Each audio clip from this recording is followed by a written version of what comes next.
Europe 1, il est 6h41. Les dernières mesures annoncées par Gabriel Attal semblent avoir rassuré les agriculteurs. Est-ce qu'elles vont aussi soutenir notre souveraineté alimentaire? Parce que cette question est au cœur de la crise agricole. On en parle ce matin sur Europe 1. On va s'intéresser en particulier aux fruits et légumes que vous mettez dans votre assiette. Votre invité, Alexandre Lemaire, c'est Laurent Grandin, président de l'Interfel, l'interprofession des fruits et légumes frais. Bonjour Laurent Grandin. Bonjour. D'après le ministère de l'Agriculture, 60% des fruits et 40% des légumes consommés en France ne sont pas produits en France, ils sont importés. Comment vous expliquez cette situation ?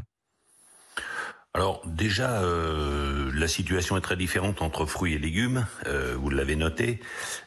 Sur les fruits, il faut considérer que quand même une partie de ce qui est importé chez nous ne peut pas se produire actuellement sur le territoire. C'est vrai de tous les fruits tropicaux, les bananes, les ananas, les mangues, les avocats.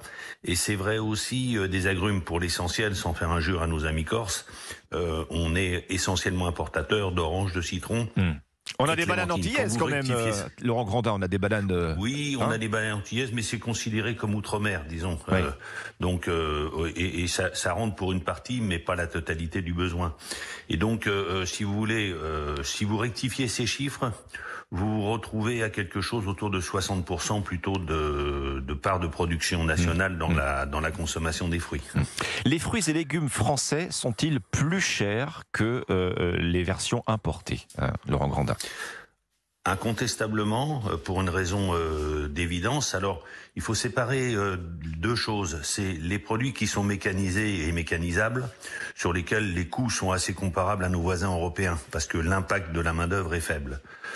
Sur tout ce qui nécessite, et notamment en fruits, beaucoup de main-d'œuvre, le différentiel est connu. On a un modèle social à la française qu'on défend tous, mais qui a un impact sur la main-d'œuvre, même si il y a eu des efforts, ce qu'on appelle le TODE, d'ailleurs, qui va être rehaussé, si c'est bien compris les annonces du Premier ministre, qui, disons, allège les charges pour les travailleurs saisonniers. Malgré ça, il est incontestable que sur cette partie-là, on a avec un certain nombre de pays un différentiel de coûts important. Oui. Et donc c'est là où l'écart se creuse. Bon, l'écart se creuse, ça fait des années que votre filière dénonce la concurrence déloyale des productions étrangères, dumping social, vous l'évoquiez, sur les conditions de travail, sur les charges, dumping sanitaire également, c'est-à-dire l'importation de fruits et légumes qui sont traités avec des pesticides interdits en France. Sur ce point, vous avez obtenu une réponse de Gabriel Attal, Laurent Grandin. Alors oui, en partie, nous étions, nous, filière fruits et légumes spécifiquement, déjà engagés avec le ministère de l'Agriculture sur un plan de souveraineté.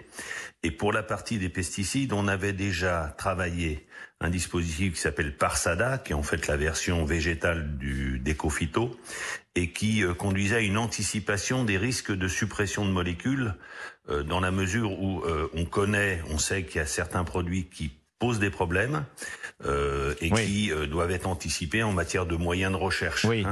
Et donc on était déjà sur cette trajectoire, mais ce qui pose problème, c'est pas tant la liberté des échanges sous la réserve que j'ai émise tout à l'heure, c'est le fait que c'est pas les autres pays qu'il faut accuser, c'est la France qui a pris des dispositions successives en avancée de phase ou complètement déconnecté des autres pays et qui a interdit à nos producteurs d'utiliser des produits qui étaient c'est-à-dire que vous ne luttez pas à armes égales par rapport aux productions importées, Laurent Grandin, c'est ce que vous nous dites.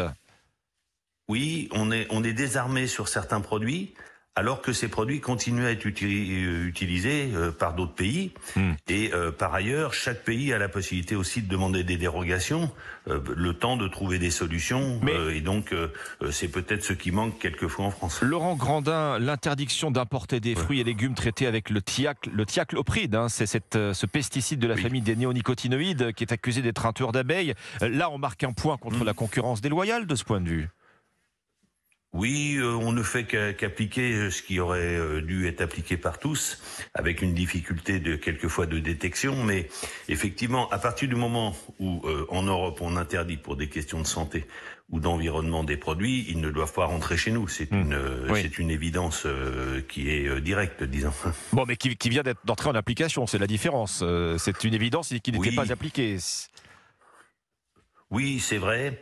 De ce point de vue, à partir du moment où on a des interdictions pour des questions de santé publique, il est clair qu'il faut prendre des clauses de sauvegarde pour pas importer des produits qui seraient,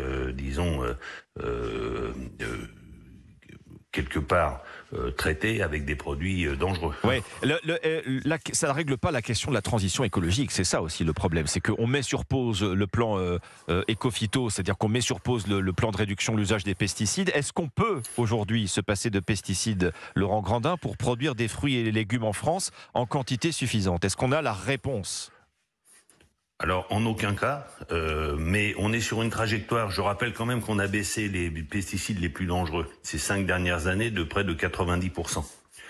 Donc, on est quand même sur des trajectoires, si vous voulez, sur lesquelles tout le monde fait des efforts, pas uniquement en France, et sur lesquels la France est plutôt en avance sur ce terrain-là. Oui. Donc, on est, par rapport au plan éco-phyto, ce que j'ai cru comprendre, c'est qu'il y avait une question qui était posée notamment par les céréaliers, oui, sur des questions de nombre de traitements, ce qu'on appelle le NODU.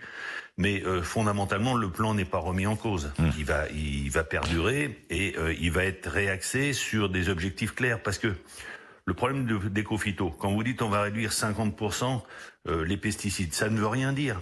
Vous allez réduire quoi? La masse, la dangerosité, vous allez réduire le nombre de traitements. Donc vous voyez, à mauvais objectif, mauvais résultat. Mais sur le fond, on a quand même continué à avancer. Et nous sommes collectivement tous engagés sur la transition agroécologique. Et on produit déjà de manière beaucoup plus saine et beaucoup plus équilibrée qu'il y a quelques années. Bon, en tout cas, des avancées que vous reconnaissez ce matin sur Europe 1. Merci Laurent Grandin. Je rappelle que vous êtes président de l'interprofession des fruits et légumes frais. Merci.